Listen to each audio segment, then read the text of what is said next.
In a world where most people watch movies and then forget about them, these brave heroes join forces to watch them again and then talk about them. Join them in their epic journey as they go back in time, a decade and beyond, to revisit and break down films from a vast array of genres. Do these movies hold up over time? Are they classics? Find out on Retro Movie Roundtable. Starring your hosts, Bryan Frye, Chad Robinson, Dustin Melbartis, Lizzie Haynes, and Russell Guest. Coming now to headphones in your ears. Welcome, all you lords, ladies, and knights, to the Retro Movie Roundtable. Welcome to the show where we watch movies and then talk about them. I'm your host, Russell Guest, and joining me today is my good friend and co-host from the Lilac City, Mr. Bryan Frye. Good evening, everybody. It's a wonderful dusk out here right now, and thank you for tuning in. And popular guest here, Miss Bears Rebecca Fonte. How you doing in Austin? I am hot as crap here. It is awful. Well, but I am good. But the city is hot. Well, when the weather's awful, movies are good. That helps us go indoors for these moments. So now, Bears, please tell the listeners at home about your efforts on the A-Glyph for All Genders, Lifestyles, and Identities Film Festival. Yeah, thank you. I am the artistic director of Austin's Queer Film Festival, which is in its 36th year. It's actually the longest running film festival in Austin and the fourth longest queer film festival in America. So we are about a month away from Go, which is August 23rd through the 27th. So I'm getting to do that fun thing of sending all the filmmakers like, hey, you've been accepted into the film festival letters right now, which is really nice. And we're super excited to have this year's festival. I mean, obviously this is a crazy year to be queer in America. So to celebrate it and bring films that can bring the community together is really important. Great, yeah. Now, more movies have happy endings than not. Today, we may not be venturing that direction. So in a parallel universe, Bears, you get to break up any movie couple. What movie couple would you give an unhappy ending? I mean, I think it's going to be Twilight. I mean, those kids, like, I just don't get it. Like, their love seems really weird to me. Like, if he's 400 years old or whatever when he goes to high school to pick up a high school girl, that's a little creepy. And also Kristen Stewart, we know she's gay. So, like, to have her hooked up with Robert Pattinson, for the rest of her life is, I think, unfortunate for all the women out there who want to be with Kristen Stewart. So we need to keep that, Stan ability to have her single. So let's break them up. So you're putting her and Ashley Greene together now? Is that where you're going with this now? Oh, yeah, don't take my Ashley Greene away. I Don't you dare take my Ashley Greene away. She did those Life Water ads, and I was like, and you threw away all your other bottled water in an instant. No more Dasani. It's all Life Water. Of course, I'll buy that. Has Aquafina actually gotten Aquafina to do an ad? It's a lost opportunity if they haven't. I mean, they should say they're going to sue her if she doesn't do an ad. Because, it's confusing. It seems like a win-win. They like money. She likes money. Everybody wins. So, Bryan, who's not winning in the love life for you? What on-screen couple are you breaking up? Mr. and Mrs. Smith. Okay. It irritated me to no end that they got back together in that. Like, I needed that to just be a death to us part kind of thing. The off-screen romance didn't go too well either. So, yeah, I'm going Brangelina. Oh, okay. Yep, that makes sense. Now, this is kind of a loophole. I'm going to kind of go double back on myself. But back when this happened, I would have broken up Marty McFly's parents again. So we could have gotten another movie out of this deal. Are you putting Marty with his mom then? No, I'm just saying, like, I want something else to go wrong in that relationship at the end of the third movie, so we get a fourth movie. Again, I don't want to do this now. Don't do the Indiana Jones thing where we go back and make substandard movies decades later. But if I could have gone back in time and gotten more Back to the Future, I love those movies so much. Maybe we could have gotten the version with the other original Marty. Oh, yeah, the guy who had it for like a week. Believe it or not, we have not done any of those movies, and we need to fix that sometime. Oh, that's crazy. I would definitely be down for part 2 if you want to do all 3 of them, because part 2, I think, is in the tradition of all the underrated second movies. I think it's one of the best sequels ever. This might be the hottest take of the night. I can pass on Back to the Future, all of it. It's okay. I'll protect you and cut that out just for your own. I don't. For your own safety, we're gonna cut out that line. I don't hate it. It's not something I'm gonna set on fire. I own them. It's fine. I don't have that like cult like this is amazing. Bears, what's the last movie you saw? It was Oppenheimer, actually, and the second to last movie I saw was Barbie. So technically the last movie I saw was Barbenheimer, as most Barbenheimer. All right, come on, Bobby, let's go party. Yeah, I like how the movie industry has made this a thing that just wasn't there before. It's just like the food industry. At one point said chicken and waffles, like. That's a thing now. Especially because it's different studios, and you never see that, and they've both embraced it. You know. I know. That's what I'm saying. Chicken and waffles wasn't a thing either, and then somebody said these things should go together, and I was like, yeah, all right, sure, I like both those things.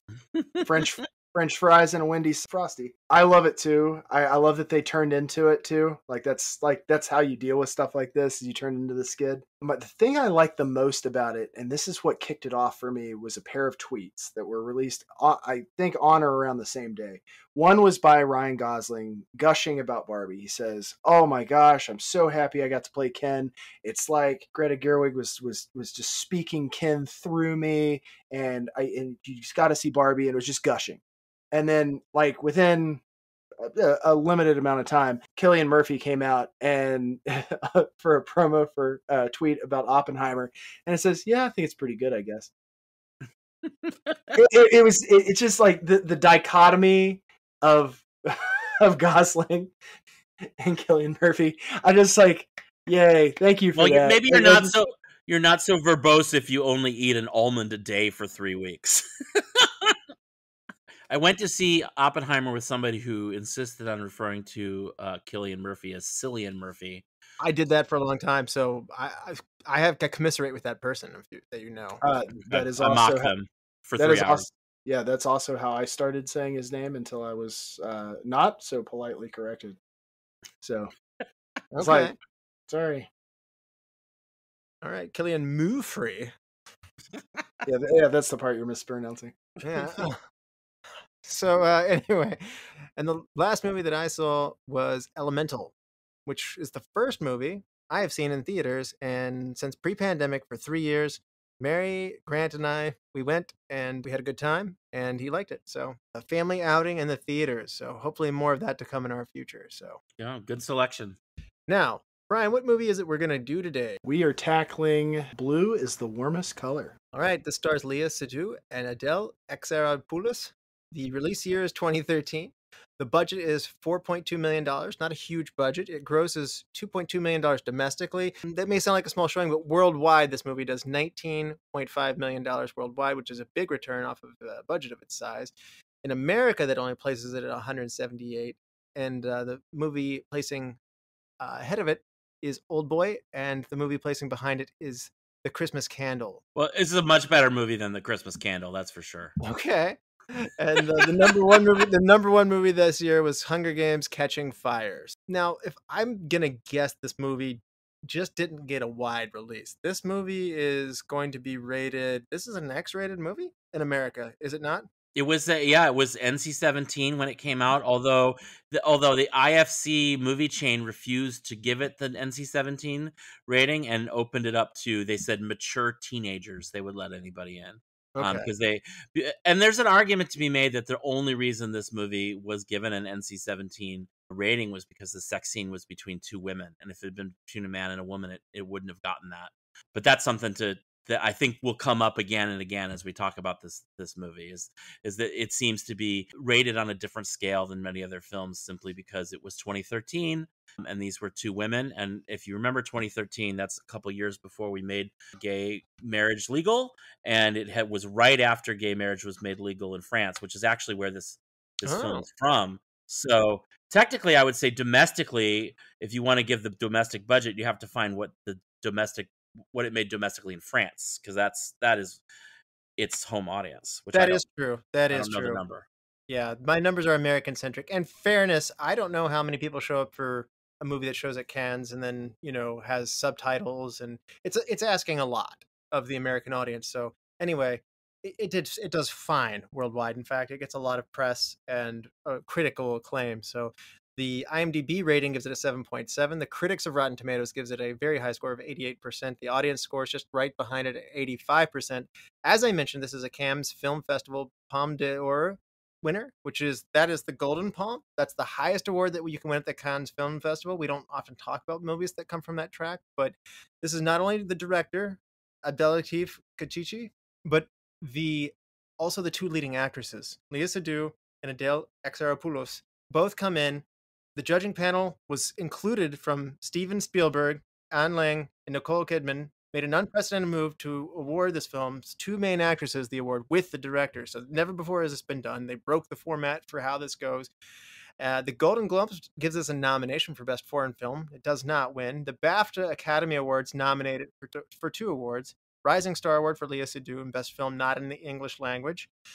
The British Independent Film Award winner for Best International Independent Film, the Lumiere's Award winner for Best Director, and the Satellite Award nominee for Best Foreign Language Film, Best Actress for Adele Exarchopoulos, and Best Supporting Actress for Léa Seydoux.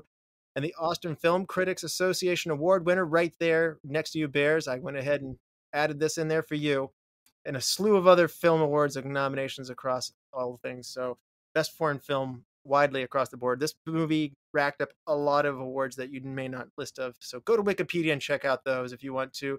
The film was considered for a frontrunner for an Oscar nomination for Best Foreign Film upon its release at Cannes Film Festival. However, the film was deemed ineligible by the Academy due to its late release. So just bad timing. I don't know how you don't just get picked up the next year, but that's what I read. Bears, had you seen this movie before?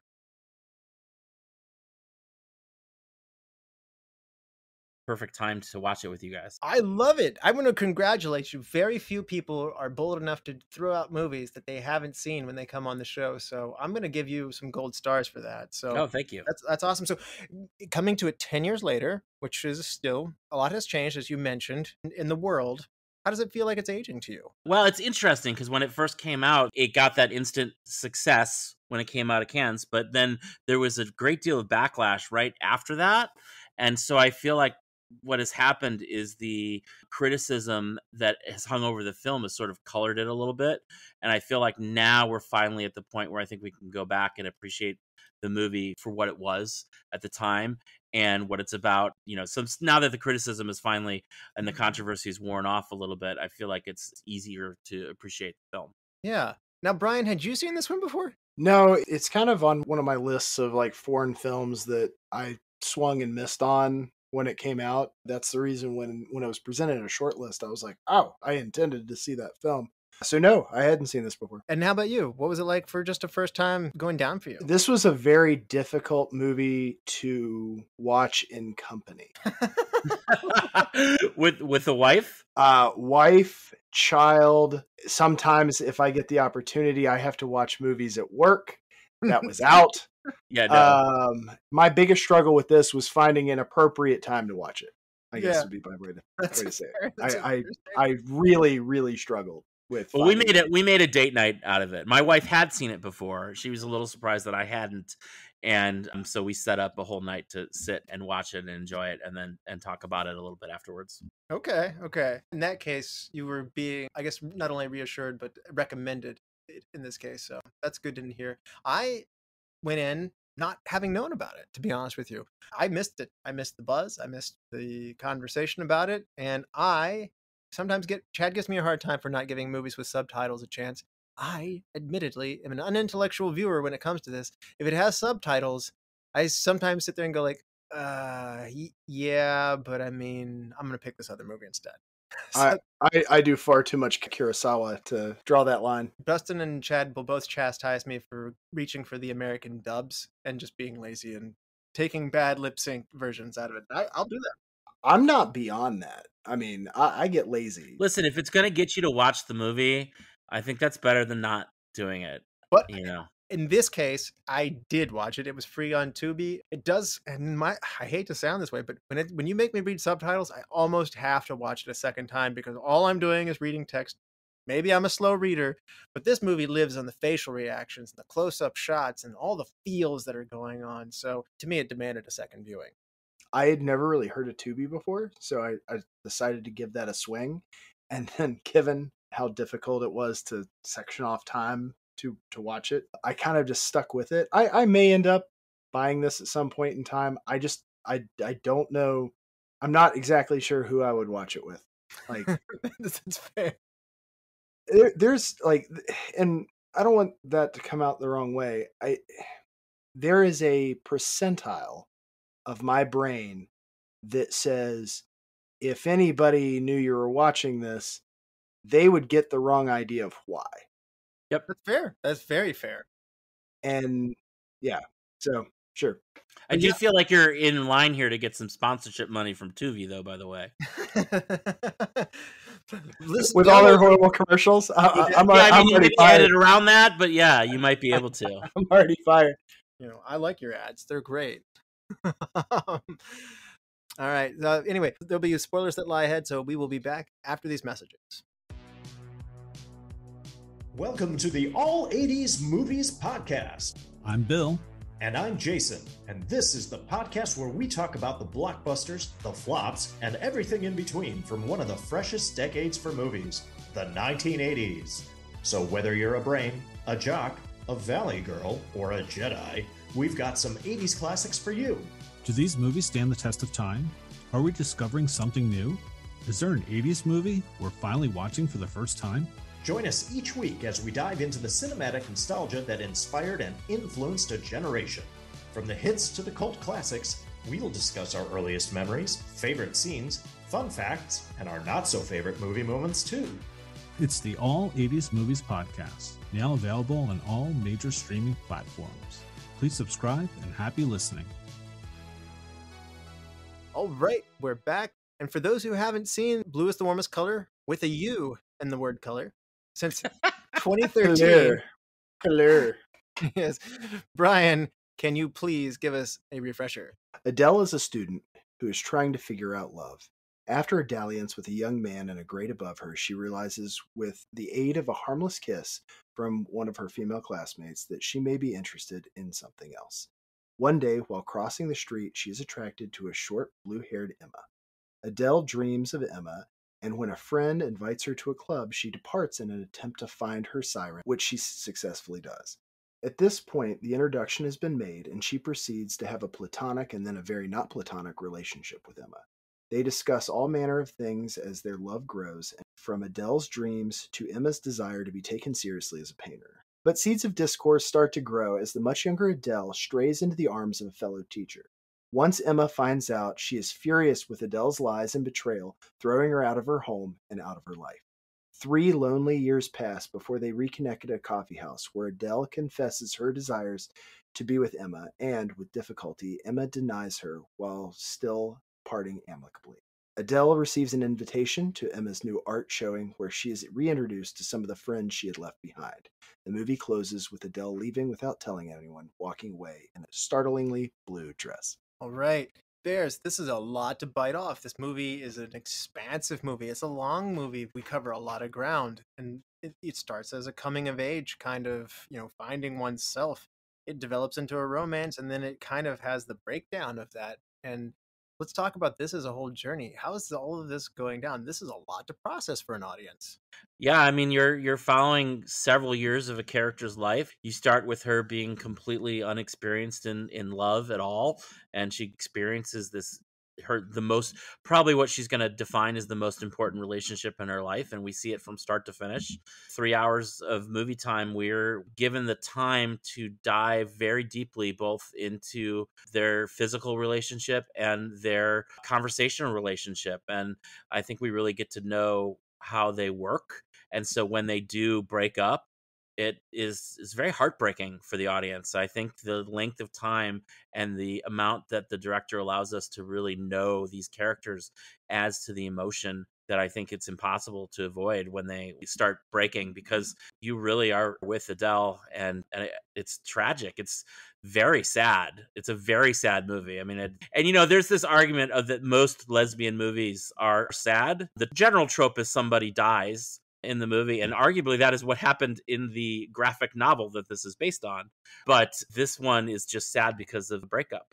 And we get to see somebody really go through pain and go to try to get that love back and have it denied. And then we see them meet again, and that possibility that maybe there's still something there. And no, that's also denied. And it's really sad. And yet you see her walk off, maybe stronger for it, ready to meet the world. But we do see the whole life of a relationship in this film. I don't know if I'm pushing a bad thought process here, but I have two questions that I was dying to ask you guys. One, do we think Emma cheated on her current girlfriend with Adele in the first place? And two, do you think she was in the process of cheating with Lise, which started Adele's paranoia? I'm glad you brought both of these points up because it's certainly the insecurities seem to be founded. I don't want to totally justify what Adele did. You want to confront as opposed to stray. Yeah, even during the birthday scene, it was going probably far enough that, I was surprised she didn't say something. Now, she's a more timid character, not to say like, hey, you're, what's going on over there at this birthday? At this gallery party, not the birthday party, sorry. When she very much focuses the physical nature of Lise is there. I really empathize a lot with Adele. Obviously, infidelity is bad, but on the other hand, I was sitting there going like, Léa Seydoux's character, Emma, has not been very kind, and she's kind of run her down for being a teacher and challenged her to write and kind of challenging her like, you're not as intellectual enough for me. And then so she's running with this other crowd. And yeah, that insecurity is there. And once she starts spending all this time with this other, I felt pretty bad for Adele's character, especially as even she did it, she had an enormous amount of remorse for it. And she knew that she still loved Emma. And then honestly, Emma's reaction surprised me. That viscerally strong hurt reaction of just like, wow. I mean, yeah, this is unfortunate. If you want to call it quits, but I mean, you did pave the road to this sad ending. So that's actually one of the parts of the movie that I enjoyed the most in terms of the realism of this, because I had loaded up both barrels with Emma's gonna break this quiet girl's heart. Like, I had decided that from square one, like that's what's gonna happen, and it's gonna be an ageism thing. It's gonna be, I'm older than you, I'm wiser than you, I'm moving on because you're not enough for me. Like, I had prepared myself completely. Like, I would have put money that was what was going to happen. I absolutely loved that it wasn't.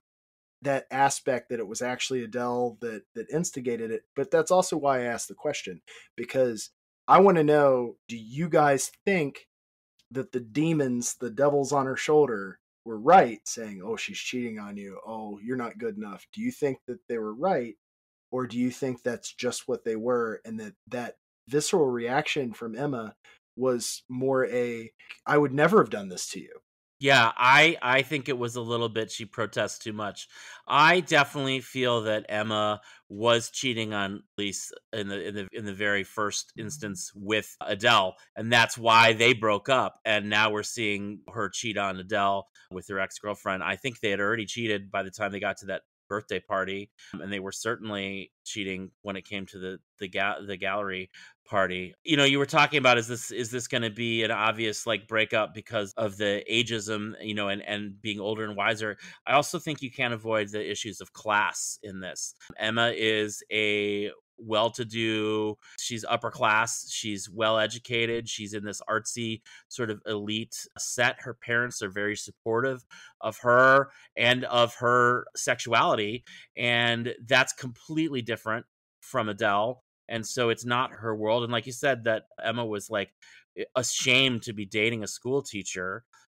She wanted Adele to fit in with her crowd, but Adele just slips into being sort of the homemaker at that party, that birthday party, which is really, it's sort of sad. It broke my heart. She did all the cooking, and she was really trying to be the supportive partner, but that was all she had to talk about. She didn't understand those people. She was left out of conversations, and she was supposed to be there to support her girlfriend, and Emma could have cared less about her at that party. And that's how you knew it was over, I think. So I definitely think that Emma cheated, and it doesn't make what Adele did any better, but it does make Emma's slut shaming of her pretty awful, because I think it's like it's almost bullying, that scene when she breaks up with her. You didn't have to be that. I got the gist that Emma's anger was actually largely driven from the fact that she was with a man, and I don't think she would have been as angry had she been with another woman.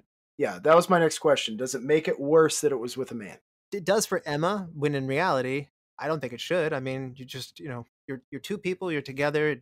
I mean, it's gonna hurt no matter who it's with, in my opinion. I mean, there is a very real thing, bi erasure, which is that it's very big in both sides of sexuality, whether it's two gay men or two lesbian women, not understanding that it's possible that one of the partners could be bisexual, and then being more outraged when that happens. Like, I'll never forget the scene in Chasing Amy when Joey Lauren Adams announces that she's with a guy, and the first reaction from her friends is, "Oh, we lost another one." That's sort of where Emma goes right away here, is like, I do think that she was more offended that it was with a man, but I think that's also like Emma wanted to be like, I turned you into being a lesbian. And so, if you turn back, it almost means like, I wasn't able to fully convert you or something. I don't know. Emma is very power hungry. She wants to have control over every aspect of Adele's life. So I think she would even like to have control over who she cheated on her with, in that sort of regard. I think there's truth to that. I absolutely revere Chasing Amy as a film. Super happy you brought that up. But the one thing in terms of that party that we were talking about a little bit earlier, that reminded me so much of John Cusack and Catherine Zeta-Jones in High Fidelity. That entire sequence. I mean, I know he wasn't like making dinner and everything, but him just sitting there with that look on his face, that entire scene where he's just like, I have no idea what these people are talking about. And it's driving me insane. Yeah. So, it was sadder in this case than it was in High Fidelity, but Yes. I think it's a fair comparison. Well, and I think too, like, to get back to the class thing, you have to understand that the director is French Tunisian, which means he's approaching French culture from an outsider perspective, and he's very much understanding the differences in French society between someone who has been welcomed into the elite circles and somebody who has to push their way in. And he was attracted to this project specifically because he wanted to tell a story of the school teacher. It had nothing to do with the queer angle, even though he is queer. It had more to do with the wanting to tell the class story. So I think you really have to approach the film with that in mind a little bit to understand what's going on between the characters. I want to go back to the beginning third of this movie. It's an entire act of this movie. It really resonated with me early on because I'll be honest with you, this is a unique movie viewing for me, and maybe we'll have more of this going on in the future, but watching Adele's character come to terms with her own sexuality was kind of emotionally impactful. Not realizing where she falls in the spectrum, and then trying and giving a go, feeling the pressure from her friends, saying like, I guess I need to like this boy. He's really, this is a good deal. Like this, this is what I'm supposed to like, and kind of trying to force it. The anger she feels with herself of just, I don't want to be different. She knows the ostracism that's about to ensue, and she's right. We see it, and it's very hard to watch somebody get bullied. We grew up in a time when that just wasn't okay, and and I honestly, as somebody who I just was able to put myself in their shoes and empathize a lot with that situation, and sitting there going like, wow, this is terrible that somebody would sit there and berate you that much and make you feel that bad. And my heart just really crushed in that scene, when her friends were just ganging up on her. I'm just like, bullying's always bad, but this felt particularly like, man, this isn't safe. I'm on an island right now. You can't go home and talk to your parents about it in Adele's case. What a hard position to be in. I think the world's changing, and I hope that this movie's important. It captured, I think, what would have been a very difficult thing to to experience as a young person. And boy, the realism of this movie, it feels very real. At times it's clinically real, and it lacks style at times, but on the other hand, it's just so viscerally real. And the first third of this movie just instantly made me sit there and go like, wow, I'm feeling a lot of stuff for this character, things that I don't admittedly think about very often and don't become confronted with. So that's a powerful thing for a movie to do. Yeah, I was just going to mention one of the reasons why it feels so real, and we can talk more about this when we talk about the acting, but it's very naturalistic because so many of the sequences are improvised, and the director encouraged the actresses to throw out the dialogue and just say how they would say it, and left the camera on for long amounts of time, and basically just captured moments. And one of the reasons why Adele's character ended up being named Adele is because they kept screwing up saying her actual name when they were rehearsing, and so they just decided to change the character's name. Two things on all that. One, I was just desperate for the one friend just haul off and hit that girl in the face. I wanted to see her get knocked out. There were a couple of them I really wanted to see knocked out. There wasn't just one. No, the one that was really instigating that fight. It's really the last scene of the high school. Yeah, I know I'm probably not supposed to say that as a male, but like if another female character could have drilled her, that would have made me immeasurably happy, because just the visceral hatred that I have for people that act that way, like especially because, I get that you've had sleepovers and whatnot, but I would have said the same thing if it were two gay men, or a gay man getting the same treatment. It just it's such an unfair thing to just assume that every thought that they have is an attraction piece to you, and it's frankly arrogant to think like that you're her type. You know what I mean? Like there's so much to that that's wrong, and that yeah, maybe I shouldn't be advocating violence, but if somebody, like maybe the girl she shared that one kiss with, if she just like hauled off and slugged her, that would have been awesome for me. No, but I mean that was very true. The hatred was very real and pointed there. It's interesting. We talk about how real this is. A good portion of the be real footage was just Adele and Léa Seydoux, actually in real time, kind of out of character, and the camera would just catch her doing things, particularly Adele, while they were on set. And during the footage, they kept calling her Adele, and the director liked her name and what it meant, like the Greek meaning behind it. And so the character's name in the graphic novel is Clementine, and there's an orange tone that goes with Clementine's character, contrasting the blue tone that we have of Emma. In the graphic novel, this is a bigger deal. There are still lighting tones and stylistic decisions. They give Adele warmth when they show her, and they again things become cooler with when as she becomes with Emma as well. The mood obviously affects the color tones as well. When they're in the park and they're falling in love, it's all it's picturesque. It's just serene. It's on cloud nine. It feels like you're falling in love. At the breakup scene, it's it's fluorescent, it's white, it's cold, and it feels unsafe, less sheltered. So it's interesting. The director does such a good job, not only with the characters and doing all that, but to use the lighting and to change throughout the mood. This is a long movie. You have a lot of range of emotions to show, and they did that very well, even if the character of Clementine is not as overtly orange as Emma is literally blue. Yeah, and it's interesting that Emma's hair color changes. That's almost kind of when she's not as warm to Adele. Is it when she loses the blue hair? That's when we start to see some change. There's a 3-year jump in the story there, and that's when that occurs. Yeah. Yeah. I actually remember the other thing I was going to say when you're talking about the rough approach to some of the filming of this. I actually think that its lack of stylism is its style. It is. And that's what this director is known for. I'll get into one thing that bothered the crap out of me on this later in our superlatives, but yeah, other than that, yeah. In preparation for the roles, Emma, as Léa Seydoux, attended painting classes, sculpture classes. Abdella Kechiche, he made them spend an enormous amount of time with them, going to museums, filming to dive into these characters. He kept challenging Léa to pick up masculine characteristics, and so she would go looking for kind of these masculine characters to pay attention to how they're walking, whether it be Marlon Brando and James Dean and their traits, and this is how the immersive nature. They both were heavily awarded for this, but I mean, I just want to insist, this is not just an acting gig. They didn't just come and do this. This is almost a year in the making. It's not necessarily method acting, but it's deeply immersive. Talking about this constantly, what would this character do? There's a level of care, and it's ambitious. He really put them through a lot. And I don't mean like made you swim in cold water, put them through a lot, but I mean emotionally demanding a lot of asking them to get into character from this. This goes well beyond reading a book or two. It's very demanding the more you read into it, and I have to say, it seems over the top, but the acting performances are just so genuine. It's not just the filming. It's not just the director. I just don't feel like I'm watching Léa Seydoux. I've seen Léa Seydoux be in Bond or Mission Impossible. This is Emma to me.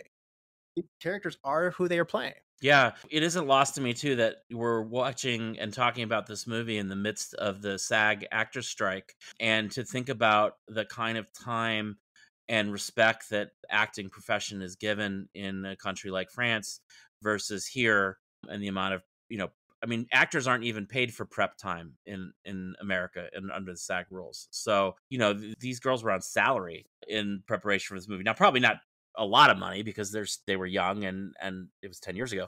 But still, that respect for getting the performances right, it just can't be denied that there's a certain craft sometimes to European filmmaking that it is hard to replicate in America when we're so much capitalistic driven and thinking about product. I mean, if you're putting a movie like this out and you're spending, $2.25 million on it, and you're not expecting to really make much back, that's just a different energy. It's more of a project of love rather than how much churn can we get as we sell the burger placement rights to this latest Marvel movie for the tie-in.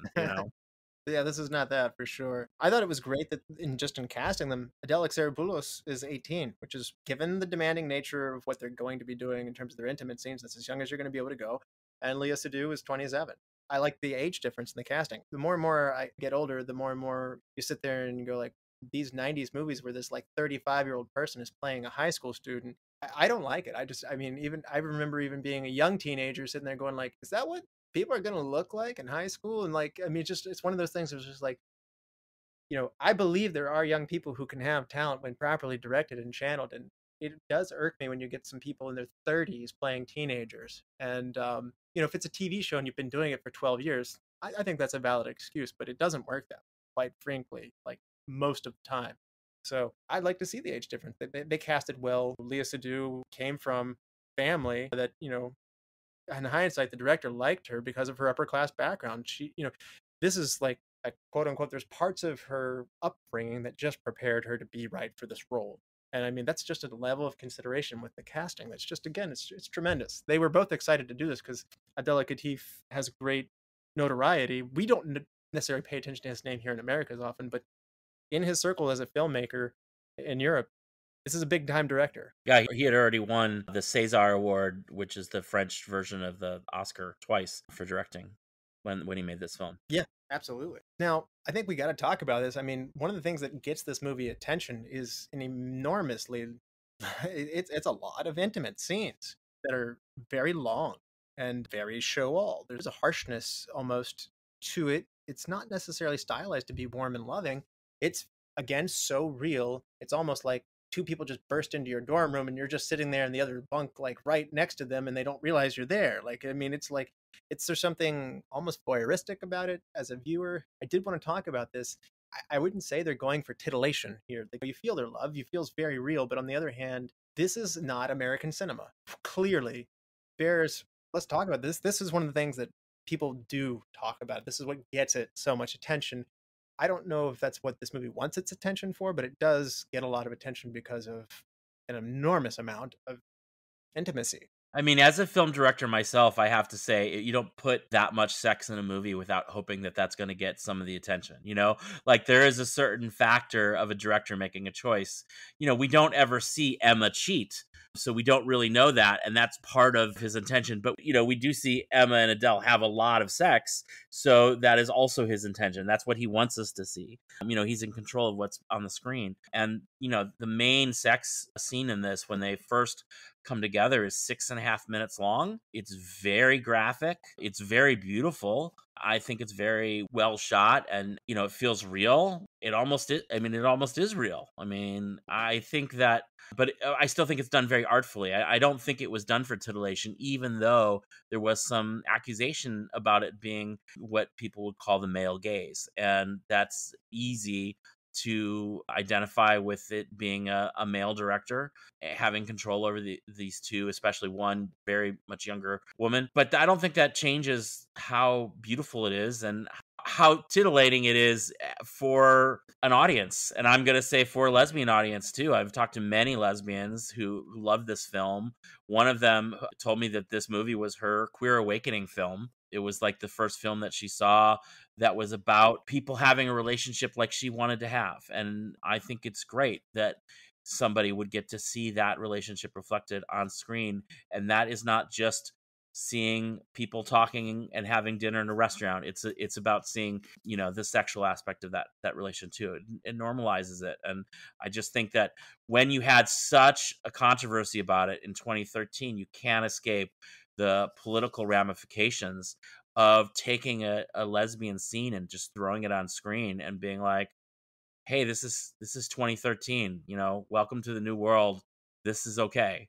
And if it bothers you, then you're old and out of date. I have a slightly different take on the length and the number of scenes between the two of them. I think it really comes into making the end scene at the coffee shop more powerful, because she's basically like dancing around, is she as good as I am? And Emma's like, no. She's grasping at straws. She knows that they've been very passionate. She wants her back. Bad. Well, no, I get that. I'm just saying, Doing everything she can to try to get her back. But the bottom line is she as good as I was? And the answer to that was definitely no. Like, you could tell by, Emma's desire to be with her again. Her head overrode her heart there. I think that the reason, the length and the amount of that goes into saying, like, yeah, but we had passion. Yeah. Like, maybe I didn't have the art knowledge that you wanted and this, that, and the other, but we had this. And that is very important. I like that as a piece of a relationship is important. And also, I'm 18 or 21 or, whatever the age is as they move through. I mean, you can't necessarily blame somebody for not having the same level of intellectual discourse when they're 9 years younger than you. I mean, come on. Right. I think there's also one of these things where when I first read it, it was like it took 10 days to shoot one of the intimate scenes. And you're like, this is pretty excessive. And it does feel a bit exploitive at times, to be honest with you. It's a 3-hour movie, and it's over 20 minutes of it is sex. Really. I'm not even sure that counts. I didn't do a minute timer myself. I got that stat off of the internet. I'm not sure if that counts there's a sad intimate encounter with her and Thomas before, like when she realizes, like, I'm trying to have fun here. Like, that was a very sad scene. The lights weren't turning on for her. And I loved that they showed him crying because he really liked her when they broke up, by the way. Like, there's just something that's real, like, of like this character who will be removed from the movie in the first quarter of the movie is given such depth and character that was so good in its own right. And I thought that scene was just perfect.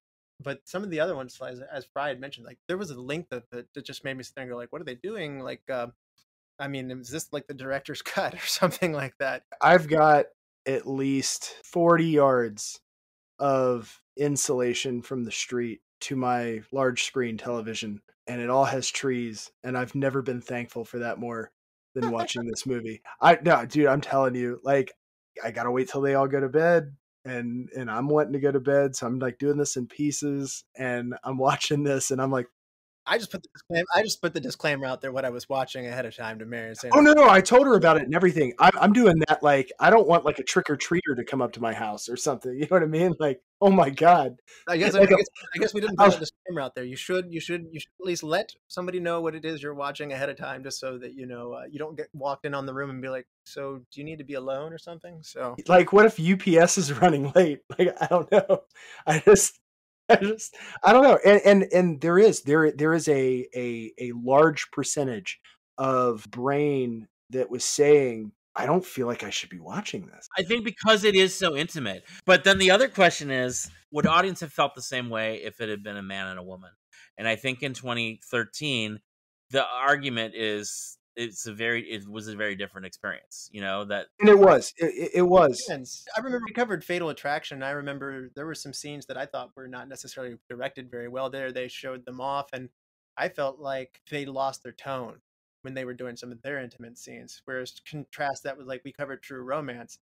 Man, those were loving scenes. Like, something about, like, it was very stylized. Tony Scott totally turned on the lights and the music and the shadows, and it's what you don't see and all that stuff. Just felt like a very loving scene. And it was a really good intimate scene, I thought. It's funny when he talked about it, he's just like, everybody's done these, it's hard to do them and put your own spin on them. And like, he was like just being like, this whole thing's a cliche. I had to do it. And I was like, yeah, but you did it so well. Why are you talking about it this way in the commentary? Here, it's like, again, the lighting's just so natural. Like, they don't have excessive amount of makeup. The wardrobe is there's no wardrobe at all necessarily, unless you talk about prosthetic private parts, which the camera doesn't hide. You know what I mean? Like, in fact, it zooms in on very explicit things. So we as Americans are just not used to this. And I'm going to just chalk it up to Europeans are stunned. Americans will tolerate the amount of violence, abuse, particularly towards women, or blood, or carnage that we have in movies, and they do sit there and they go like, that's kind of messed up, America. And America will sit there and look at European films and sit there and go like, that's a lot of sex, Europe. Like, that's pretty heavy. And there is just the difference in culture. And I have to admit, like you were talking about it, like there's an embarrassment in watching this, but Adele, the actress, mentioned like this is not necessarily every European film, but there's a sensibility to it that isn't such a huge deal here. Yeah. And I can take that. I can take that criticism. That's fair. But two things. One, if I had watched a 6-minute male-female sex scene, yeah, at some point in that, I'm starting to think this is. Yeah, same thing. Is this the director's cut, or is this like the I think that as men, especially this day and age, the knee-jerk reaction, the judgment on being caught watching that, and I'm going to say being caught because that's what it would equate to if you gave no warnings whatsoever and somebody walked in and you're watching that scene. There is a immediate and very damning judgment that happens. Yeah. On the other hand, too, like there's this other stereotype that a guy can't sit there and watch a romance movie necessarily. I actually enjoyed the heck out of this thing. It's crushing at the end, but the realism and the depth of the characters, you just don't get that in every movie. I wanted a sequel very badly. Like, I hate where this movie ends, by the way. Oh, I was 100% behind it. 100%.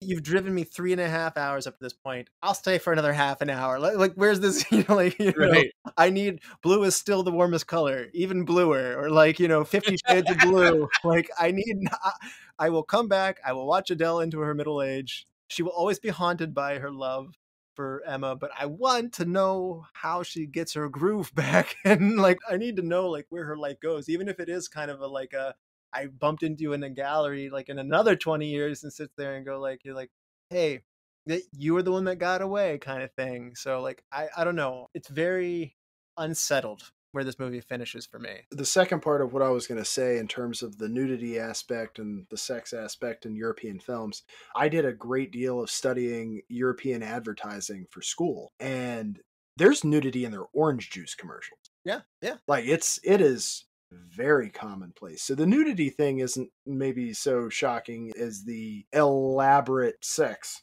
that is happening. And that may be true of a lot of European film too. But I do think that there's maybe a little departure there between a British Trojan condoms ad than what was going on in this one. It was a vehicle. It served a purpose. I don't have a problem with it. My only big trepidation with it is viewing it through the lens of I'm going to do a podcast where I have to talk about this. and the entire time I'm thinking in my head, I would get if I showed up to this movie, I feel like I'd have people looking at me in theaters like, why is that guy here? That's a weird thing. That's a weird thing for me. I've kind of felt that way. I went to a Tegan and Sarah concert. I had more than one person come up to me and being like, what are you doing here? It's like, well, I like Tegan and Sarah. You brought your wife to a Tegan and Sarah concert? It's like, look, I like their music, okay? It's like I can just enjoy this, okay? Hey, shouldn't we all be more accepting? It's like and for the record, I like Tegan and Sarah too. I just feel like I think one of the biggest learning experiences from watching this film was the guilt I felt for watching this film. It was a very real thing, and I was like, "Why do it?" I'm curious. Have you guys ever seen Friends with Benefits with Mila Kunis and Justin Timberlake? I have, but I regret it. I did not enjoy it. No, I saw the other one. I saw No Strings Attached with. I saw that too. I saw that one because that film has an equally long sex scene. It's regarded as the longest sex scene. In Hollywood. Yeah, it's 5 minutes. I'm reading it's 5 minutes and 40 seconds. So didn't even hear about that. And that came out in 2011. So that's a couple years before this. I was just curious because I don't remember there being any controversy about that at all. This is a much better movie than that. Yes. It's by miles. No, I've never seen it. There is. It does bring up thoughts of Last Tango in Paris with Marlon Brando, and there's some issue the controversy about those sex scenes. I mean, they're long too, but it's also just that he's 25 years older than the woman that he's with. The amount of everybody having to look through Titanic for one topless scene of just is this okay? There's this whole big epic movie, and this is a cinematic masterpiece. And the parental discussion of when it came out, just is this okay? Like, and I mean, so no, I mean, I think just I'm experiencing the American guilt that Bryan is talking about. Well, I think you can have different. It depends on situation. Like my guilt on this was more that I'm a voyeur on something deeply personal, which is Yes. probably what I was meant to feel. Yes, I think And so. that's yeah. fine. But then you like take a movie like Requiem for a Dream with some of the scenes in that, which are reluctance to the point of near rape and I've still not done that, by the way. please you- don't. I cannot warn you enough to not watch you've that warned me movie. thoroughly, so I appreciate I wish I could unsee that movie. But there was even a scene in the movie Derailed with Clive Owen and Jennifer Aniston where I left the theater. I felt like I was having a heart attack watching this attack scene. And there are things that get shown for reactions and that sort of thing, but sometimes you just got to be like, I got a piece on this one. Part of that pushback, though, that Bears was mentioning much earlier in the show was the directorial practices. It's not just the intimate scenes. Like, they would do a walk-by scene on the street 100 times. They would shoot over 800 hours of footage for the whole movie. So, yes, if you isolate the story to the 22 minutes of, like, intimate scenes in here, it does sound excessive. It does sound that way. But he's at least consistent in regards to telling you to, like, eat that scone, like, 20 times. You know, I mean, like, he's... weirdly obsessive, and we saw this with Stanley Kubrick and some other movies, and also the director was pretty hard on his actress Shelley Duvall in The Shining, and it's like wasn't quite as an abusive relationship as that, but I mean, yeah, the actresses were pushed to their breaking point, and it was embarrassing to do these shoots. They are friends, I mean, so I mean, just as an actress to be able to do that and shooting all of that, it's difficult. And again, none of that shows. They're so well prepared, they're so immersed in it that the people crying out and saying how indecent this was and the pain that they went through, and I feel like to some degree, the results are pretty much there. I can't say that it's presented in a tasteless way. It might seem excessive in the moment, and some editing could be done to trim it down. But I think the context of what it is, I think there's a term that says, like, how do you know it's pornography? You know it when you see it. And this is not that. Yeah, I think also if you're going to talk about the kind of lushness and intensity of the film, and you're going to just focus on the sex, you're missing out on the fact that there's probably equally amount of footage of them eating in this film, and food becomes such a big metaphor. There's how to eat oysters is such a sexual moment, and then there's Adele what likes fat on her ham, and there's just all this kind of stuff about enjoying the best things in life, and she cooks food, and they even the big breakup scene, they're eating, and then they meet up for dinner, I mean, and she will only have a coffee, I mean, it's just there's food references throughout this film, and I think that is part of the experience, is that we're diving into enjoying life. One of the ones that got me was the stress eating. Like when she was emotionally laying back on her bed crying, and she grabs like a snack out of like a plastic wrapper in her bedroom and eats it like as like a comforting thing of just like,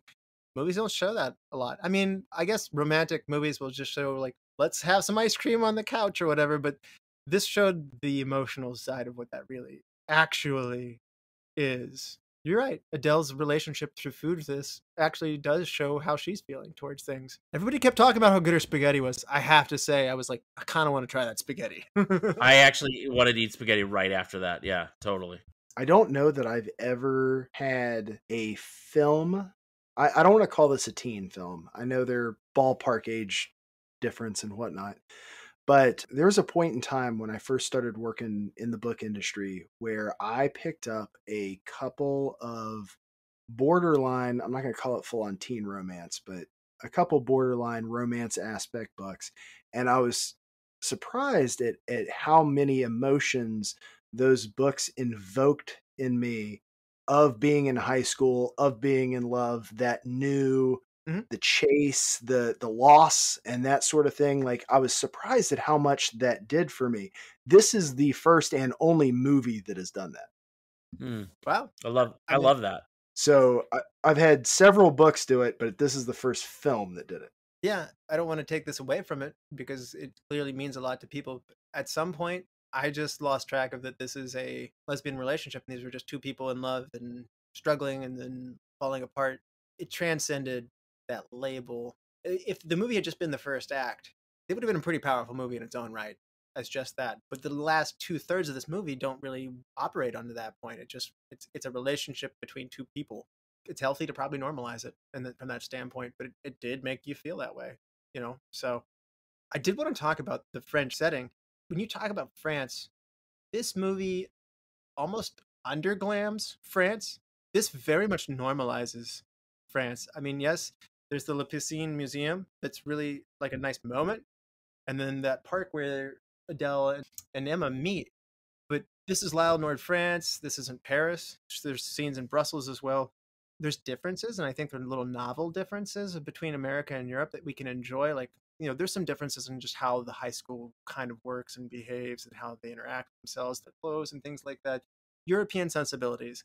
However, I would say a lot of the Frenchness of it, if you will, in parentheses or air quotes, is downplayed in this. I was expecting, again, it's going for realism so much so that it downplays. Paris is a glamorous city, I mean, Yeah. you see it. Yeah, no, I mean, they kept a lot of the scenes in people's houses, in bedrooms, and everything is shot very close. I mean, I'm thinking about the party scene where Adele's cooked for everybody. That I have a hard time even visualizing what was just outside of frame there, because everything is shot so they were probably in a really gorgeous back garden of a French home, but we barely saw that setting because that's not what's important, because that's what we think about. We think about the settings, right? But the people in the characters are just thinking about each other and their placement towards each other. So it's very focused on but just staying with inside the relationship rather than how they interact with the scenery and the setting. It is interesting to see that. Yeah, I thought the most French things that they were doing, like there was the bus scene that seemed very French, and like when her and Thomas are on a date, what they're eating, like how they, like, as the movie goes on, I feel like I'm just watching people who are in not French, but like the art world. I'm not going to be as extreme to say that this could have been New York, but I'm just impressed that they downplayed the French nature of it. And maybe it's because Abdellatif might just be from another place. Like you said, he's an outsider himself, but I guess part of that is normalizing this and bringing this. Adele's not from that world, so we're not walking around this beautiful fairy tale land of Paris. We're not walking by the Eiffel Tower and all that stuff. So it's not Midnight in Paris, like exactly like Owen Wilson. Like that movie is just like, oh god, I want to go to France. This is super charming. This is not that. This is not a travel ad for come to France. Well, yeah, of course not. It's not about a location. This is about people. Exactly. I'm sure the French people are not like, let's go out and we'll kiss on the Eiffel Tower. It'll be wonderful. No, it's let's go down to our favorite club and we're going to dance. And then I'm going to go to work tomorrow and I'm going to do everything in my power. The Arc de Triomphe is probably like Costco to them. Like, I'm going to avoid that like the plague if I can. So, yeah, I think it's about the French. If it's not about France, it's about the French and exactly. life there, I think. Yeah, exactly. Yeah. I can see that. They shot this and not in Paris, basically. That's a move. I mean, if you just walk around Paris, it is dripping with charm and history all over the place. So it is a conscious move, to your point, Bryan. Yeah, but you don't drive out into like suburban Paris.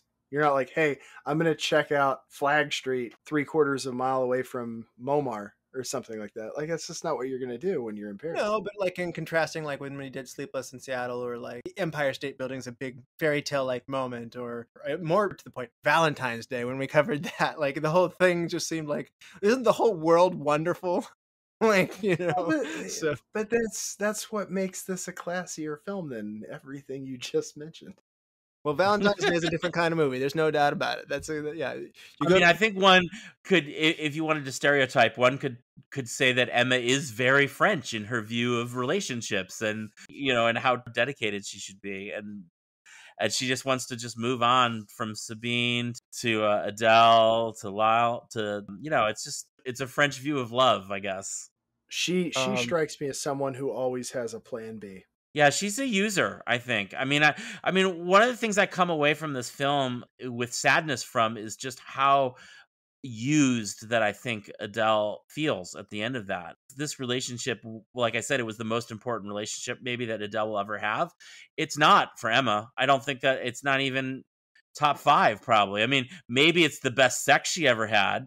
But in the grand scheme of things, it was only a few years, and and she has moved on. And yeah, I don't know. I think Emma just takes advantage of her. Cook for me, clean for me, be my support system so I can get ahead in art. And you're just some little school teacher. I think she learns a lesson. Perhaps it's unsaid, but she's with a woman who has had a child. She's helping raise a 3-year-old in this. I believe that she has probably matured and settled down to some degree going forward from here. I don't know if it's just what I expect from the ages of the characters as they're going forward, but I think inside she has known that she has caused some of what had happened to Dell to go away, and there's regret that she has. You can kind of tell when they meet together again of there's a sadness of like, I did like you and you're special to me. You'll always be special. And that's a conflicted feeling. I'm not going to go out with you again. I can't go back there, but it is hard. Like you're kind of suckering me back in, like because of how special you were to me. There's something very real about that. Yeah. It's a very mature way to break up and to say like, you've impacted me, you've shaped me, you've changed my view on the world, and for that I'm grateful. I think a movie that's like that is Her, which is another great movie. It's a long, slow burn, and the message of that one of like saying like, hey, thank you for everything, even though we're not together anymore.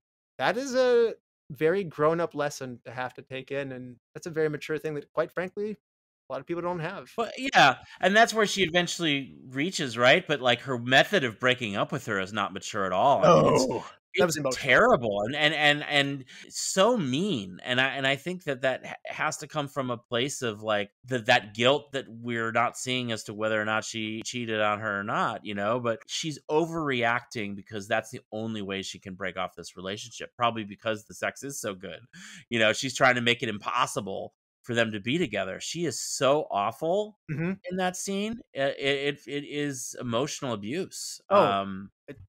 It's getting close to physical too, with her pushing her out. So I mean, it's close. The only caveat I will make to that is if there's a lot of conjecture here on what Emma is and is not doing, but if her only crime is being passively neglect, I guess maybe is the best word for this, is neglecting some of Adele's needs, and Adele stepping out and having a relationship on the side, no matter how much she protests it means nothing. It's a dark place.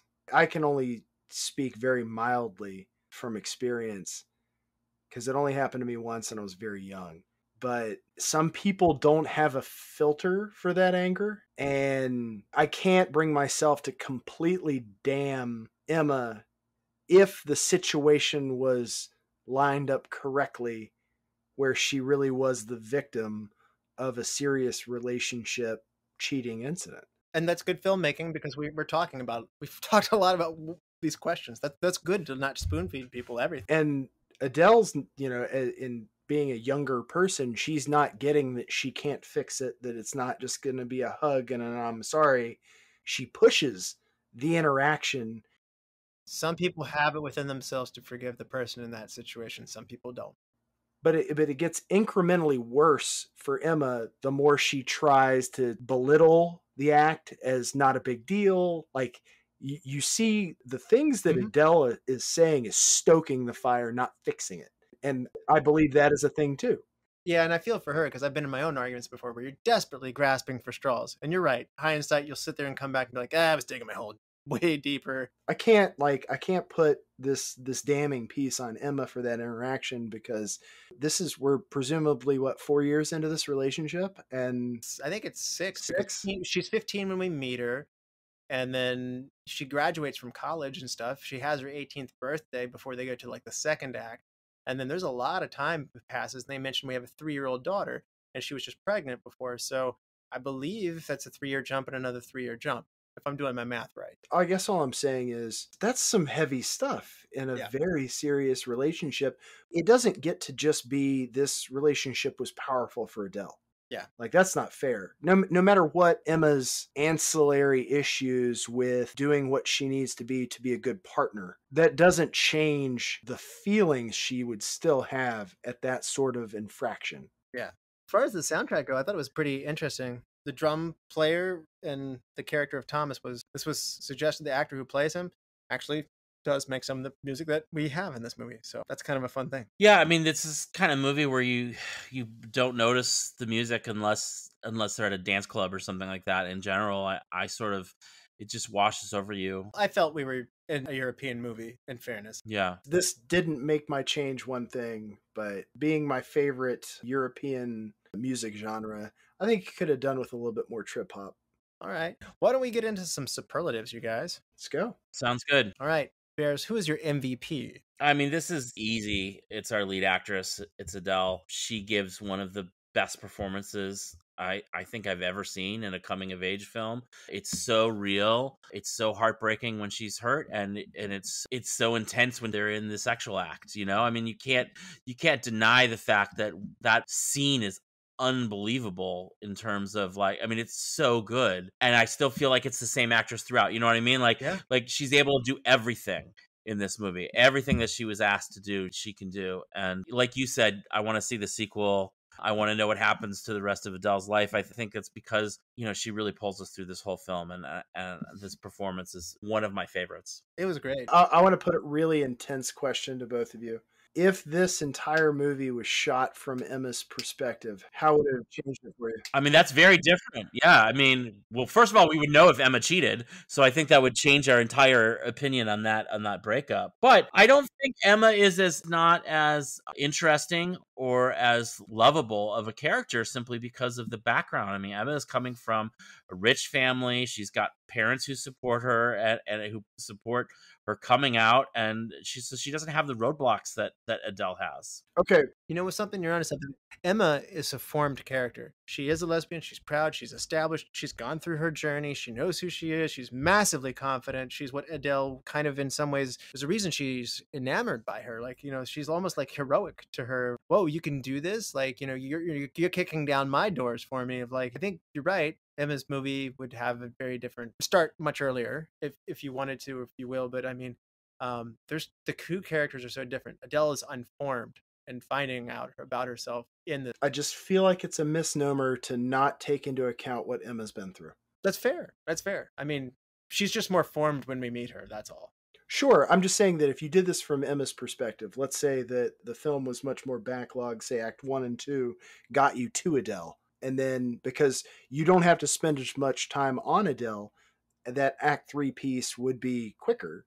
Just her, you know, that piece and what she's struggling with. I don't know. It could be a very short movie. It could just be like, hey, I'm here with this chick, and hey, that Adele chick's pretty hot. I'm going to go with her now.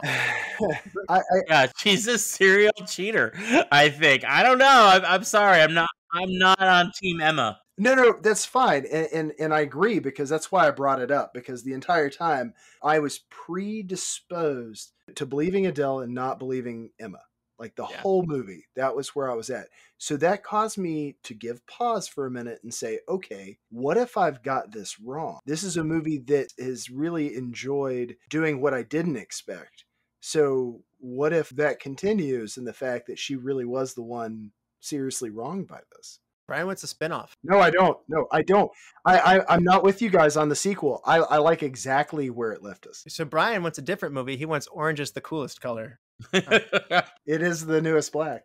So who is your MVP though, Bryan? Is it Lea Seydoux? The Feels. The Feels. Okay. I love a movie that I love a movie that can actually get me in the feels. I've stated several times I do not watch movies and I do not read books for emotional calisthenics. This was a very viscerally emotional film, and sometimes, and even I have to admit it, sometimes you need that, and this is where it was. Yep, he doesn't often go there, but this movie took him there. So I can agree with that. It's just an emotionally exhausting movie to do. It's long. It's there's a reason I don't pick these up every day, but I'm glad I did with this one. My MVP was right there with you, Bears. Adele Xaropoulos. I want to see more from this actress. I don't know if she wants to come over to the American film industry and do work, but boy, her facial acting, her unsureness, her quietness, her support, her falling for somebody, the hurt, the curiosity, the insecurity, the desperation. I mean, I'm just, this is only a fraction of the tip of the iceberg. I mean, we're doing a lot of stuff here, and she does it all so well, as you mentioned, Barris. Yeah. So this is a good acting performance here. I don't know how the Oscars just totally missed this movie in terms of these kinds of awards too, for like best actress and stuff like that. I mean, 10 years ago, they didn't often give as many accolades to films in another language. I think that's one thing we've seen in the last 10 years is that more awards are going to things not written in English language. Interesting. Maybe they were awarded in their own country, and so we shouldn't negate that. I mean, this won some pretty heavy awards just from the European side. America isn't everything. Yeah. That's true. Yeah, I got to backpedal everything I just said. It's very accomplished. So, best supporting actress. I mean, I think I know where this is going, but bears. Well, I mean, I kind of want to give this to like a comparison of two actors. Like, I really enjoyed the supporting roles of the parents in both families. You know, like I think the performances were so strong to see the difference between what it was like to sit down to dinner in Emma's family versus what it was like to sit down to dinner in Adele's family, and how different that was, and the incredible awkwardness of Adele's parents, and the like just awful questioning that you do, like, you know, oh well, how are you going to make money doing art, and those kind of. I was so uncomfortable during that scene, and I think that comes from just really great performances and a very sense of truth. I think of like caught in a awful dining situation with your parents, which I've definitely experienced. so I want to give the supporting award to both sets of parents. Nice. Yeah. What about you, Bryan? I actually gave it to the main actresses in this film. It's you can't have one without the other. This would not be a film if you didn't have the counterbalance. So kudos. I boosted up Adele Exarchopoulos more, but Léa Seydoux is just as good, just as skilled. Her character does different things. She comes to the dance with all the things. She worked very hard at it, and so she's amazing at this. So she's technically my best supporting actor. She's kind of another lead. So I wasn't sure if this was a gray area, so I had like a backup. But Jermaine Lahurete, who did Thomas, was really good. You know, he just did the "I'm into you" thing, which it's low level, but he was asked to do intimate scenes himself. He's full frontal himself in there, and as well, he comes, you know, he breaks down and cries and stuff like that on screen, and I felt for him. I felt for her, and it was just like, neither of you are bad people. This is just unfortunate. Yeah, that was a very real scene of being in a moment where you're like, you realize it's not going to work, and you feel bad for both of them there. You're I like, did. oh, I want to get out of this right now. Yeah, Bail. That's another kind of hard breakup that this movie puts you through, of just like nobody's at fault here, and it just hurts. So yeah, hidden gem. Bears. This is a hard one for me because I feel like, you know, he's very conscious of what he's putting on screen. So like there aren't a whole lot of minor cast members in this, you know? Like how about if I say food? Food, you know? That counts. You talk like about the that. Oysters and that sort of thing, and using the oysters as a way to examine sexuality. I thought was really great, a really exciting scene, especially when, you know, at one dinner we hear, oh, I don't like shellfish. And then the very next thing is like, okay, let me kind of ease you into like shellfish, you know, with oysters and like bring you more into this world. Yeah. Bryan, who or what is your hidden gem? This is also kind of a tandem, but only because one picks up where the other one left off. It's Valentine's character as the only one really supporting her in her school days, takes her to the club that she eventually leaves to go find Emma. And then he basically kind of tags out for Samir's character later on, who understands that maybe Adele's not quite being treated appropriately based on her age and experience and that sort of thing, and really goes out of his way to say, okay, I understand that you're not having fun at these parties because you don't know these people and talk the way they do. And even though I disdain it to a certain level, that I'm going to hang out with you instead. So there are a couple gay male actors who basically kind of hold her hand through some of these times where she has no one, including her significant others, to do so. And I really liked that piece. Great point, by the way. Mine's going to be hair. Léa Seydoux's hair is precise, it's confident, it's different, it's signaling different. It says, I don't want to conform. I'm going to live proudly this way with my blue hair, and you'll see me across the street. And, you know, it's a big theme throughout the movie. And similarly, Adele, perhaps less overly stated, is messy. She hides behind her hair locks. Like they kind of go in front of her face. It's charming in its own way. She's a very pretty woman. It's the best messy hair I've ever seen in my life. Like it is. She's like, is it messy enough? And I'm like, oh God, it's perfect again. Like it doesn't matter what you do. I was also something where like, gosh, that is that's very nice hair. So but you're right. There was no makeup artist, there was no hairstylist on set, and the actresses were not allowed to wear any makeup as part of this movie. They're just pretty. I mean, that's just who they are. And I mean, again, it just compounds the realism that this movie has and the amount of expression that they get from not speaking in their faces, but also in what they're wearing and what their hair is doing. It conveys so much about their character with what they're saying. I mean, this is good directing, but credit to them. I mean, they help put up their own outfits and do the stuff collectively. Again, they're working on it for like a whole year. Yeah, but I mean, that's like, that's the classic indie film sort of mentality of like, well, my wardrobe is what I wear. My wardrobe is what I have in my own wardrobe, and my character is who I am. Oh, and now we're actually going to name it after me. I mean, like, to me, that's just like working on a indie film, and so I love that. But if you look up Adele Exarchopoulos, I mean, she's a very glamorous, pretty lady. So I mean, this is dressing down for her. So maybe not at age 18. I don't know. Yeah, maybe not when she made this movie. She wasn't. Yeah, maybe not. You're right. This certainly would have brought her some serious attention. All right, if you had to recast somebody and put somebody else in their place, Bryan, who would it be? And you are allowed to jump the pool and come to America if you need to, by the way, because it makes it easier. I actually initially, when watching this, I couldn't remember what year it came out. So when I first started watching this, I had to look it up because I thought Adele was a young Alicia Vikander. Looked so much like her to me, and I was like, oh. And then I looked it up, and I was like, oh, I'm just wrong. And I was like, this is a great opportunity to completely punt on recast because I don't have a good one. So I'm just going to say I'm going to recast her with the person I thought she was.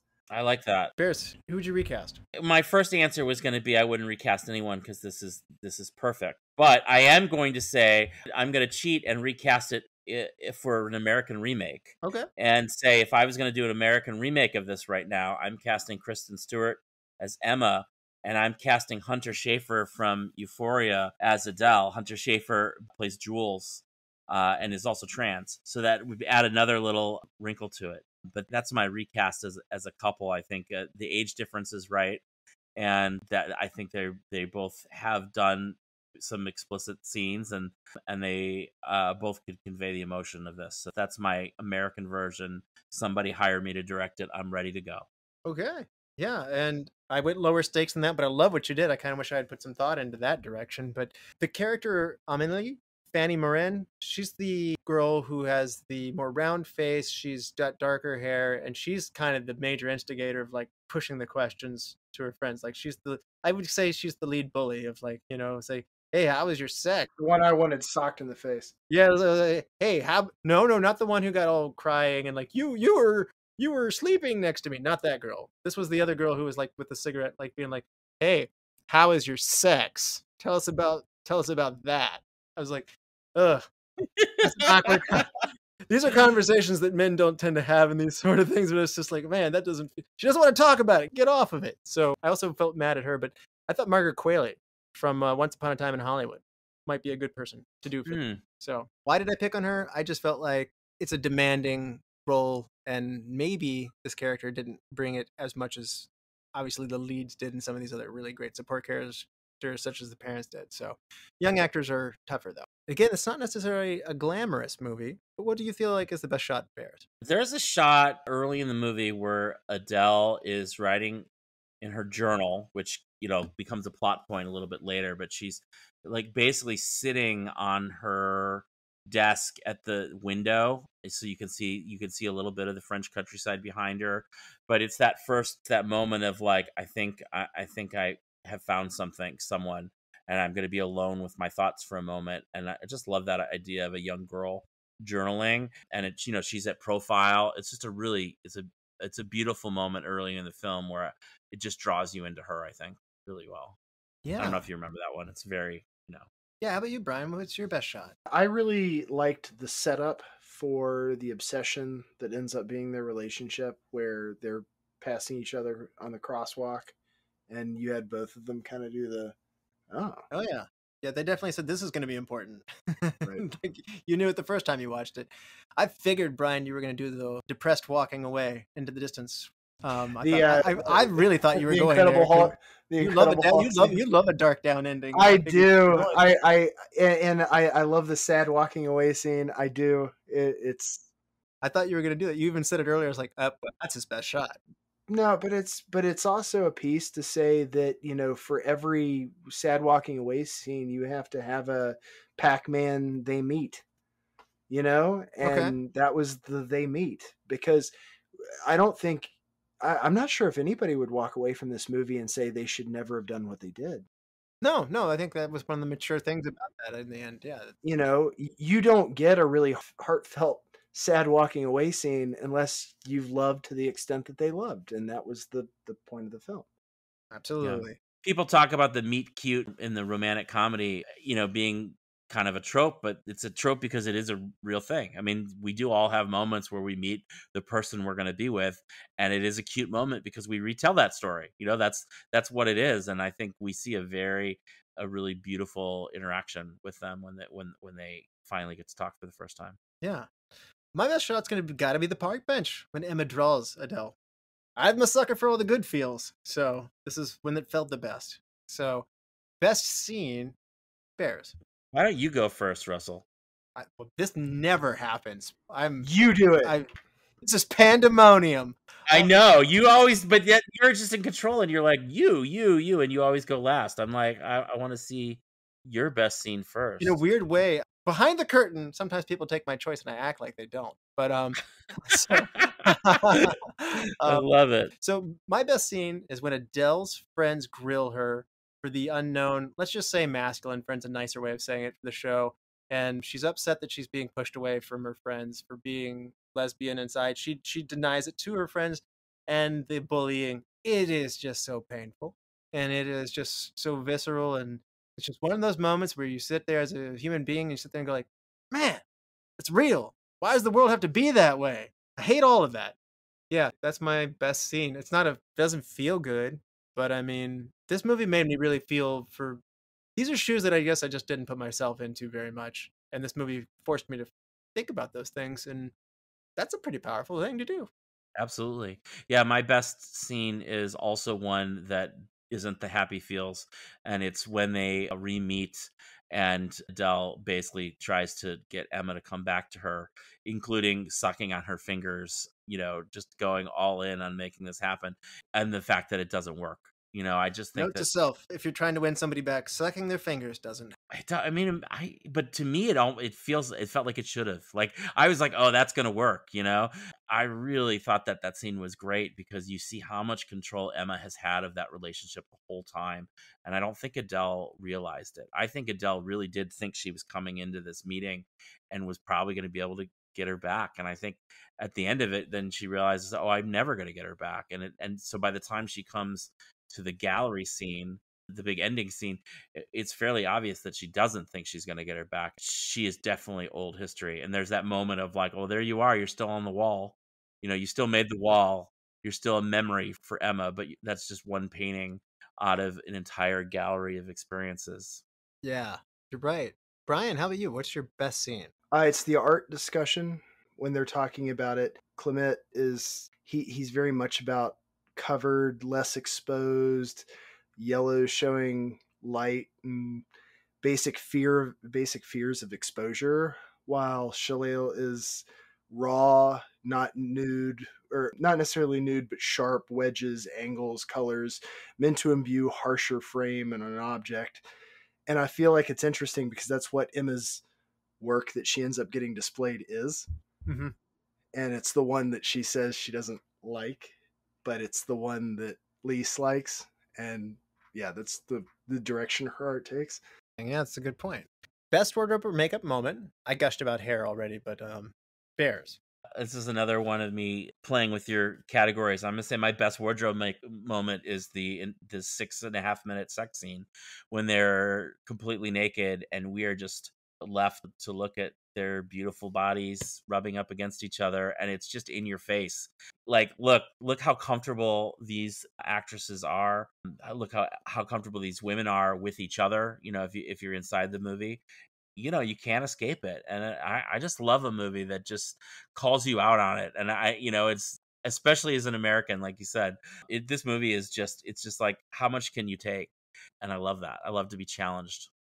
Okay, yeah, and that is a fair thing to say. Is we often say, "What's your favorite music?" or whatever, and people say the absence of music. So yes, the absence of wardrobe certainly counts as best wardrobe moment. Bryan, how about you? It's the blue dress. This will be my sad walking away scene. It's the He had to give it some attention. it's the ode to what was once lost. This is something that attracted me to you in the first place. It's something that I felt that it meant something to you at the time. So I'm trying still desperately in vain to rekindle something. So I will wear it here. And I love the moment of before she goes to the party and she's looking at herself in the dress and thinking about it. She knows that dress is important. Mm-hmm. She knows that wardrobe moment is important before she goes into the scene. I love it. I kind of spoiled mine ahead of time, but I had to double down, just say hair. It says so much. But shout out to Léa Seydoux's wardrobe that she wears, the confidence and stuff that she has. She's attractive in that too, so it works.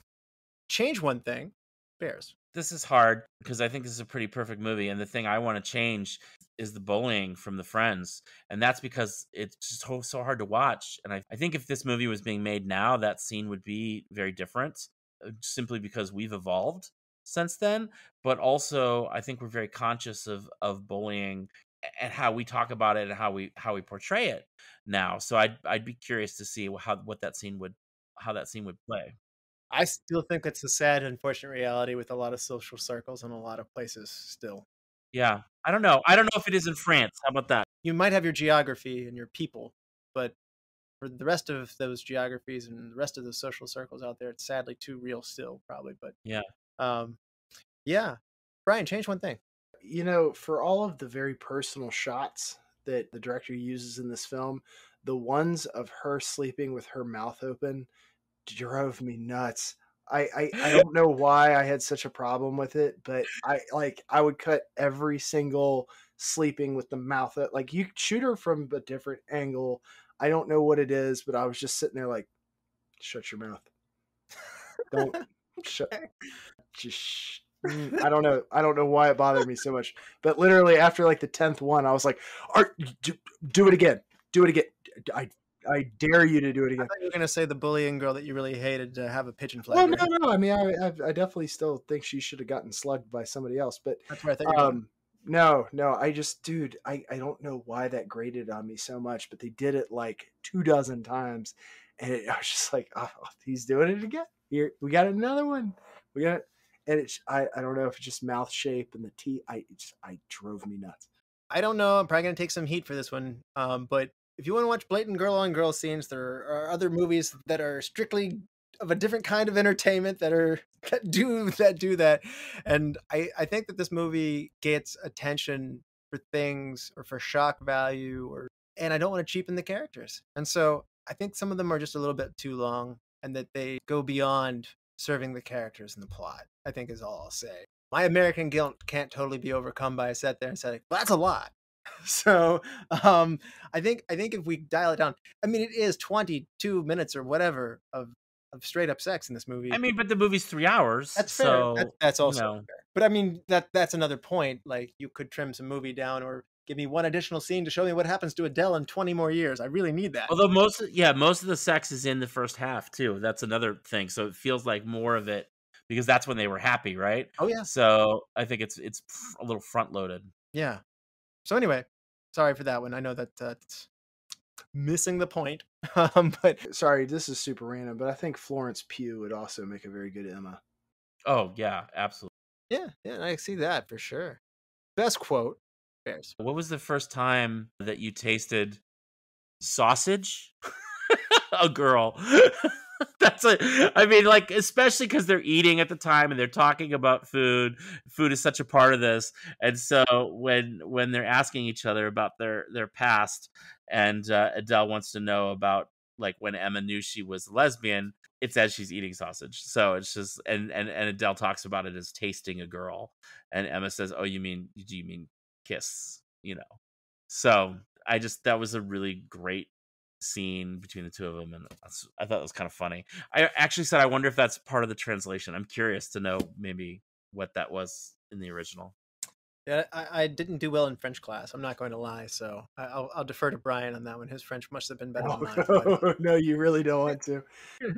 Bryan, best quote. Regret is about not filling the emptiness in your heart. Wow. Yeah. It's beautiful. I went with the more poetic one when Emma says, "Nothing happens by chance." Bears, we've come a long way here. Please tell our listeners one more time. Remind everybody about AGLIF, the All Genders, Lifestyles, and Identities Film Festival in Austin. The oldest queer festival in the Southwest, the fourth oldest in the country, and it is August 23rd through the 27th. We're going to have all sorts of great queer films all weekend long at the Galaxy Theater, and I'm excited. We're actually doing a 10th anniversary screening of a film called GBF, which is Gay Best Friend, which is a film that premiered at Tribeca. It's super funny, and it was one of my first like gay films that I like programmed at a festival. So it's an exciting film for me because I was working at a different film festival at the time, and I was like, I want to play this gay movie and I want to put it at the big theater, and I don't care if you think that won't sell tickets. So I'm excited to be bringing that film back in a 10th year anniversary, which also we should mention this is the 10th year anniversary of Blue is the Warmest Color too. Yes, it is. Which is as new as we go, by the way. This is the new retro. So this is, you just made the cutoff with the newness here. And this is going to air after the festival is unfortunately over by the time we edit and get this out there. So, well, then I'm going to say go back and look up GBF from Darren Stein, who's also responsible for Jawbreaker, which is a great cult classic. He really knows high school cliques and the danger of falling in and out of step with them. But this lives forever, so it will be back the following year. So August is the time when you want to keep your heads open for this one, right? That's right. Yep. Your eyes open, your heads up. I don't know why I said heads up or eyes open. I don't know. I messed that up. So anyway, on a 5-star scale with half-star intervals, Bears, what would you give this movie? I'm giving it a 4.5, and I think that my only reason to not go perfection on it is 3 hours is a real long time for me. Even though I forgot I was watching credits, I forgot I was watching subtitles, but I did still feel the length of the 3 hours, and I think thinking about it, I like it because I like to spend time with the actors like that. And like I said, but it is, I think that's maybe there's a 2 hour and 40-minute version of this film that doesn't take out any of the sex. I'm gonna disagree with you, but it does tighten some other things up. I think some of the scenes, some of the group scenes, maybe were longer than they needed to be. Last 35 minutes or so is a little bit rough after they break up. Like we get it. We feel bad for what's happening to Adele. Yeah. Like, the scene of her like just going through the motions at work, you kind of have to be happy for kids there, but like the emptiness that she feels inside, just like, oh, like this is hard. I feel for you. So yeah. Bryan, how about you? 5-star scale, half-star intervals. I gave this one a solid 4. There's not a whole lot I would change to this. We've already gone over some of my issues in terms of making this a easily rewatchable film and something that's frankly accessible to people like me who don't want to maybe get branded as it being something else. So, it's tough in that way, but this is a really good movie. I like these movies. It broadens our horizons. There's no genre or type of movie that we won't cover, and I've had a lot of fun doing this. Except Leprechaun 2. That's not a good movie. But anyway, you said there's nothing you wouldn't cover. No, I said I like how the things that we broaden our horizons and the things that we get to cover and expose us to new things and to study things that we love closer. So none of that includes Leprechaun, by the way. But anyway. I